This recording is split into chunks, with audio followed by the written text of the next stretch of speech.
Okay, this is Mr. Peterson, and I'm going to be showing you how to finish the last page of the 2.3 notes. We didn't get time in class to cover these thoroughly, so if you're in one of those classes where I had to cut it short, this is the continuation of those notes. So, what we have here is a function. This will graph a right-side-up parabola. Let's go ahead and look at that. I'm going to go ahead and do the same thing on the calculator here. So I went to the y equals key and I'm typing the formula in now, and then I'll go zoom 6 and you see that we have this parabola here. Now there are two places, namely here and here, where it crosses the x-axis, and those two places are called the zeros. So we're going to try and find them. So let me give you the concept. The parabola comes down, crosses sometimes twice, but not always. Sometimes it'll hit and bounce immediately back up, in which case you'll only have one of these x-intercepts. These are x-intercepts, and they're called zeros. They're not called zeros because they actually are always zero, but because they're the values of x. We don't know what they are yet, so I'll put a question mark there, that turn the y value into 0. This is some x value and 0 for the y, just like this is some x value to the right and 0 for the y. So the first step for finding these x-intercepts, they're called zeros here, is to set the y equal to 0. So just put a big 0 there and you're on your way. Now we did a number of these. Now that's an equation, and all you have to do is factor this side over here and set the factors equal to 0. You're solving by factoring is what you're doing. Alright, so you're looking for a common factor. The smallest number is this 5, and its only factor that we care about is actually 5. 1 and 5 go into 5, but you don't use 1 as a factor. It doesn't help you. Since 5 doesn't go into 6 or 7, we know that there's no GCF, so I'm going to go immediately to our little star here and see if I can crack the code this way. The leading coefficient goes on the angel wings, and you multiply that number times the back number. This is sometimes called A times C, and that's what we're doing, the A times the C. Here's the 30 up, negative 30 there, and we need a negative 7 down there. Those are the numbers in the middle. Two numbers that multiply to give negative 30 and add to give negative 7. So we're going to use our calculator again to show the factors of 30. Just type 30 divided by x. And then you go second, table settings, and set your calculator in automatic mode starting at 1. I forgot to set that. Then go to your table, and you'll see the factors of 30 displayed. Now we actually want negative 30, so we have to think of one of these being positive and the other being negative. And we're trying to get numbers that multiply to give 30 and add to give 7. Well, the ones that multiply to give 30 are displayed, and the one that we can get, let's see, negative 7 is probably that 3 and a 10. Let's try that. 3 times 10 would be 30. If I make this the negative, everything will work here. Let's see, they add up to negative 7. They multiply to give negative 30. Okay, this side over here is good to go. And this side over here we have to simplify to 1 over negative 2. So 1x minus 2 is how that translates. And now that we have it factored, we set the factors equal to 0.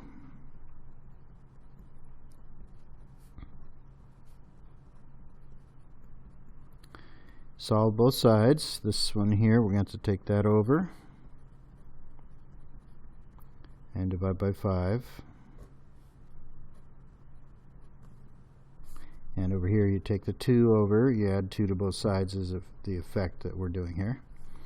And so the two places where this crosses the x-axis are negative 3, 5, comma 0. Notice that the y is 0, which is why we call that a 0, even though it's not the number 0. And then this one gives the other x-intercept at 2, 0. So we're going to check those answers by going back to the graph. We actually have to retype it here. So go 5x squared minus 7x minus 6, and zoom 6. Wait for it to settle down, and then hit trace, and you want to go negative 3/5. So negative 3 divided by 5, and if all's well, you'll get a 0 for the y. And then 2 is the other 0. Let's see if it really does 0 out the y like the name implies. And yeah, we got both x-intercepts. So I'm going to do this next one here. You'll notice got a y there, and we're going to set that equal to 0. So you just put a big old fat 0 in that location. We're going to put this in standard order or standard form. And you can see that I put the x squared in front and the x in the middle. That's the right way to do it. Now these all divide by 3, so I'm going to go ahead and factor out the 3.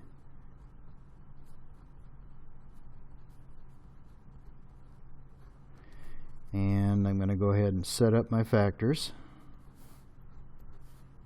and draw a star off to the side. The leading coefficient here in front of that x squared is 1, so that goes on the angel wings. And I'm going to take 1 times negative 40. You need two numbers that multiply to give negative 40 and add to give the one below it's 3. So let's use our calculator to help us. I'm going to go to the y equals key and type 40 divided by x to get my factors showing. Set up my table, second table settings. Should be just like that, with 1 as your start value in automatic mode. Then you go second table, and I'm looking for numbers that I think I can get 3 out of when I add them, and I see it down on this line here, 5 and 8. So 5 and 8. In order for this to work, you have to have a minus 5 and positive 8, and those add up to 3 and multiply to give negative 40.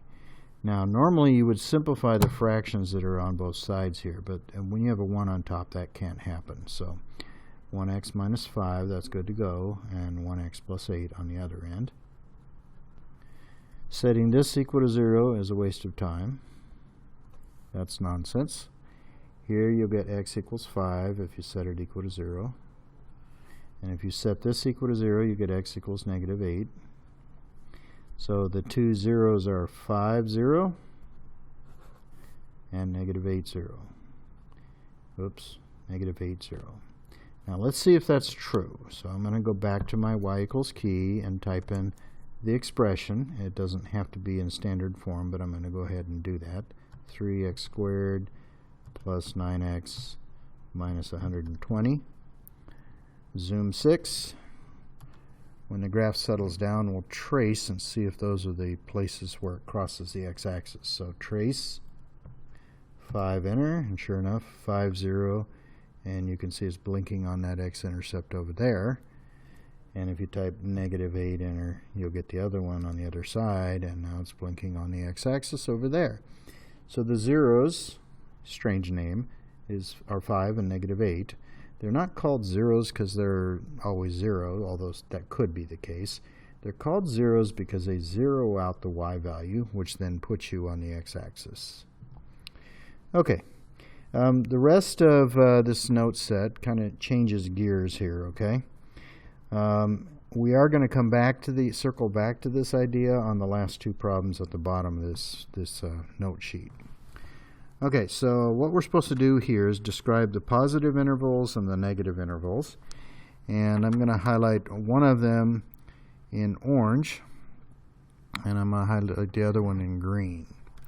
Okay, the positive intervals, I'm going to go green. And that's where the y values are positive, so that area and that area.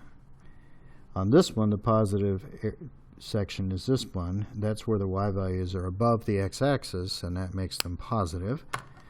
The negative ones, I'm going to use some orange color on this part, is the part where the y values are below, which makes them negative. So there's the sections of the graph that we're interested in for each of these. Okay, let's do the negative one here first. It's the easiest. It's negative from x equals 3 all the way over to x equals 7. So from 3 to 7. And you're not going to include those values. Those x values are actually not included, and the reason is when you're over here at 7, just to use one of the examples, the y value is not negative. It's 0. So you don't include the endpoints. Round parentheses is the right way to do that in interval notation.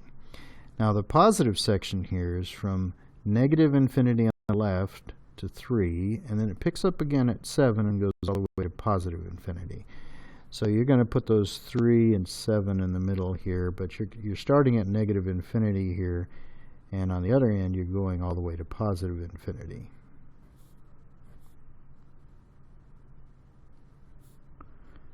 Now it's a little bit of a debate whether you should put or and here. Normally when it's a split graph you say or, but we are counting this as part of the interval and this is the other part of the interval, so I'm going to use and. Alright, in this case here, your positive y values happen between this x value and that x value. Notice that the answers are x values, but you're making the choices based on what the y's are doing. So it starts at negative 4.5, the green part, and goes all the way over to 9, and we don't include the endpoints. These orange ones are split. Negative infinity to negative 4.5. Make sure you put the negative infinity on the left, since nothing can be smaller than negative infinity. You always want the small one, comma, big one. And then you pick up again at 9 and continue all the way to positive infinity, in other words, forever to the right. These are x values, so this is left forever, negative infinity, right forever, positive infinity. The only reason, anyway, so your decisions are based on what the y's are doing, but your answers are x's. Okay, so we're going to combine the ideas we've covered so far. We're going to find the zeros, sketch the graph, and then decide on the positive and negative intervals just like we just did. So start by setting the y equal to 0. We're going to factor out the common factor of 2 in this case.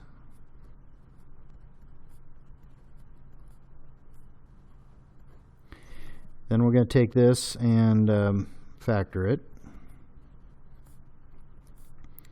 So let me set up a little star over here. Your leading coefficient is 1. That's kind of nice because we won't have to simplify at the end. 1 times negative 8 is negative 8. So you're looking for two numbers that multiply to give negative 8 and add to give negative 2. And I think you can probably think of 4 and 2 and make that the negative, and everything works. So 1x minus 4, 1x plus 2, like that. And setting this equal to 0 doesn't get you anywhere because that's nonsense. This will get you an answer of 4 when you set it equal to 0. And this will get you an answer of negative 2. Let me write it a little better. So the zeros are 4 to the right and 0 up, and negative 2, that'd be 2 to the left and 0 up. So now what we're going to do is make a little sketch, and I'm only going to do the x-axis. The parabola is right side up, so we're going to draw a parabola like that. And the x-intercepts are 4, 0, that'd be that one over there on the right, and negative 2, 0. And now I'm going to shade the positive sections in green and the negative section in orange. Okay, so I got a negative value and a positive, negative section and a positive section. The y's are negative and the y's are positive. Alright, so let me label it positive and negative. Okay, the positive sections are from negative infinity on the left. Remember, we're going from left to right here, so I don't think that this is going up forever. I'm going left and right. Negative infinity to negative 2. And then it picks up again and at 4 and goes all the way to positive infinity on the right. And then the orange section, the negative y values are between negative 2 and 4. And that one's done. Okay, let me get this one out of the way and we'll be done with these notes. I think I didn't have that on screen, so let me put it up there for a second and let you absorb that. Okay, so we're going to make this into a 0. And then I'm going to rearrange these in standard form before I try to do anything else.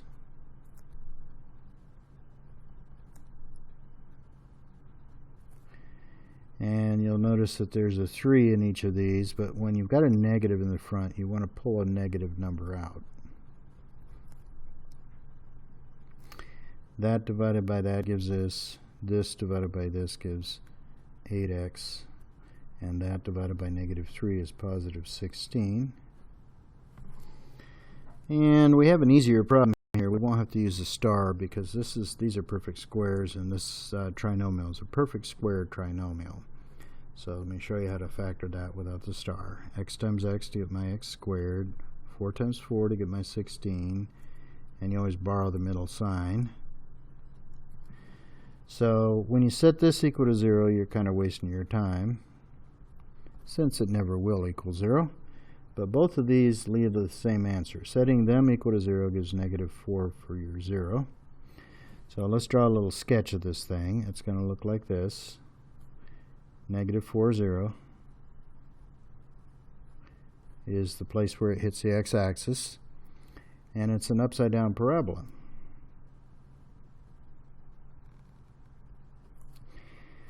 Now, this thing is below the x-axis the whole time, with the exception of that negative 4 where it actually gets neutral on you. See, it's not negative there. So the positive interval, there's none. It never does get above the x-axis. But the negative interval is almost everything. It's from negative infinity to negative 4. It skips the negative 4 and then starts again on the other side of it. So there's your positive and negative intervals for that problem.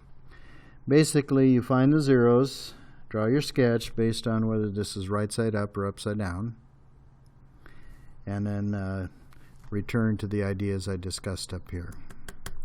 Okay, so that does it for page 4 of the notes for section 2.3, part C in Algebra 2. Hope that helps you.